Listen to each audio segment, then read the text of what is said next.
we buy food at the grocery store and take it home, we trust that it's safe to eat. But foodborne illnesses and food recalls seem to be in the headlines a lot these days. In fact, a new report says food contamination is becoming more widespread. So what do we all need to know?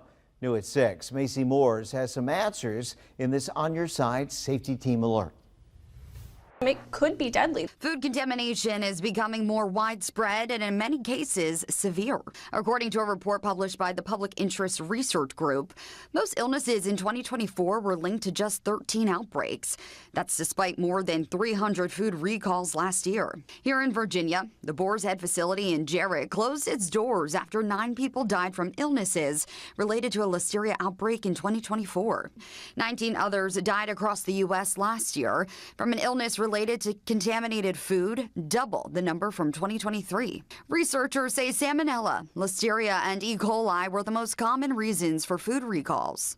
So in patients who are experiencing food contamination or food poisoning, they can present with nausea, they can also have vomiting, can have stomach cramps, abdominal pain, or really bad diarrhea. So in patients who are experiencing these symptoms, especially in infants and children or those adults with weakened immune systems, they can easily, the vomiting and the diarrhea can lead to dehydration.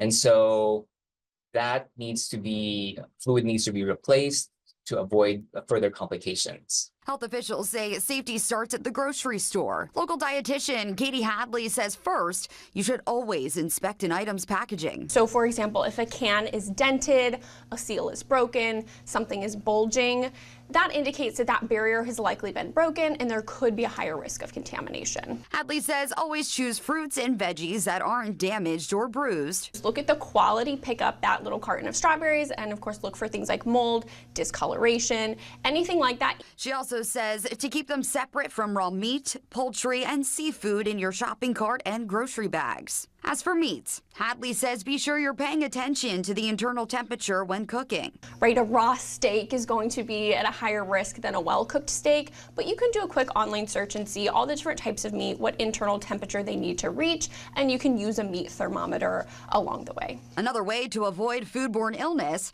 Hadley says, is by following the expiration dates. Sell-by date is more for the store. It's really the use-by date that you want to look for, or the expiration date. And it is important to go according to those. Just because you can't see anything or smell anything doesn't mean that the bacteria aren't starting to grow. Once it gets to the point where you can see the mold or you can smell that the milk has gone bad, it's been rancid for a while at that point. To avoid cross-contamination, Hadley adds to also use different cutting boards for fruits and veggies than you do for raw meats, poultry, as well as seafood. Hadley also recommends that you wash those cutting boards as well as wipe down countertops with hot soapy water before and after cutting your produce. For 12 on Your Side, I'm Macy Moores. A Chesterfield